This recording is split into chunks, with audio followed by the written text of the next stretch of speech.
মেদিনীপুর জেলার কর্ণগড়ে মৃত বিজেপি সমর্থকদের বাড়ি এলেন বিরোধী দলনেতা শুভেন্দু অধিকারী। তিনি আক্রান্ত পরিবারের পাশে থাকার আশ্বাস দিলেন এবং 2 লক্ষ টাকা ক্ষতিপূরণ দিলেন। এরই পাশাপাশি তিনি বাড়ির লোককে আশ্বাস দিয়ে বললেন, যদি এখানকার পুলিশ সাহায্য না করে তাহলে আমরা হাইকোর্টের দ্বারস্থ হব। উল্লেখ্য, গত মঙ্গলবার সকালে শালবনী থানার 10 নম্বর অঞ্চল কর্ণগড় এলাকার মোহনপুরে একটি কালভার্টের তলায় স্থানীয় বিজেপি কর্মীর সমর্থক মিঠুন খামরুয়ের রক্তাক্ত মৃতদেহ দেখতে পায় স্থানীয় মানুষেরা। এরপরে পুলিশে খবর দেওয়া হলে শালবনী থানার পুলিশ ঘটনাস্থলে পৌঁছে মৃতদেহ উদ্ধার করে ময়না তদন্তের জন্য পাঠায়। যদিও মৃতের বাবা রাম খামরুয়ের অভিযোগ, গত 2021 সালে প্রায় 1 মাস ঘরছাড়া ছিল মিঠুনের পরিবার।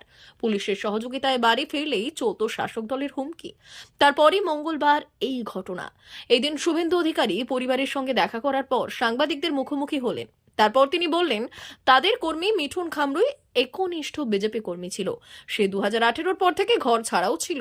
তৃণমূল পরিকল্পনা মাফিক খুন করেছে। আমরা জানি এই জেলার পুলিশ, ধৃতিমান সরকার বা কলকাতার বিনীত গোয়েল এরা কেউই কিছু করবে না, কারণ এদের প্ল্যান আমাদের জানা হয়ে গেছে। আমরা চাই দোষী তার উপযুক্ত শাস্তি পাক।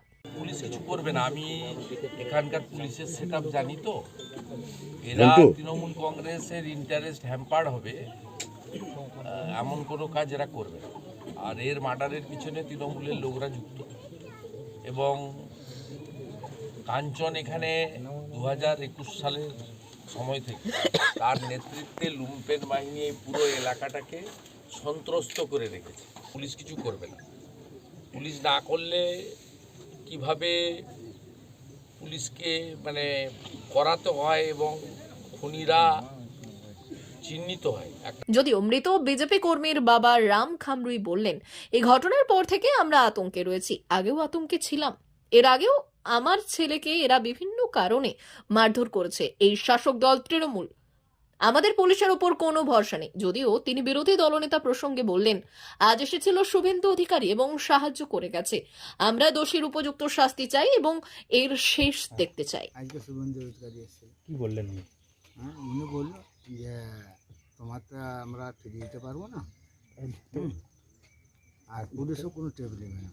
বাবা দি পুলিশকে যে তুমি জানি তো পুলিশ বাবা দির এইটাই বলছে তোমার কাছে এরকম। আর কি করবে? আর্থিক সহায়তা করেছে। হ্যাঁ, কত টাকা সহায়তা করেছে? হ্যাঁ, টাকা 2 লাখ টাকা দেবে। আর কি কোর্টে যাওয়ার জন্য প্রস্তুত? হ্যাঁ, যোগ করে যাওয়া তো 8 দিন অপেক্ষা করতে বলতে হবে। 8 দিন পরে কোর্টে যেতে হবে। কি পুলিশের উপর আপনাদের ভরসা আছে? পুলিশের উপর আমার কোনো ভরসা আমি সেরকম বুঝতে পারছি না। কেন? কেননা আমি কালকে থানাতে যে দেখলাম পুলিশ কোনো তার এই নাই। এইখানে কে এসেছিল যে পুলিশ, এখানেও তার ফোন টোন পাওয়া যায় না। আমি বললাম যে হেডফোনটা আছে, ফোন পাওয়া যাচ্ছে না, এইসবগুলো খুঁজে তারপরে বডি তোলা হোক। সে কিন্তু মানল না। তৃণমূল বলছে ওনাকে কোনোদিন বিজেপি করতে হয় না। সত্যি? কে বলছে? তৃণমূলের লোকেরা না, বলছে। তৃণমূল ভুল বলছে। আমি বিজেপি এখানকার মধ্যে বিজেপি আমি আগে করি না, আপনি করতেন, আপনার ছেলেও করতে। ছেলে কি করতে? আমি করছি, আমার ছেলে করবে না। D news, Medinipur.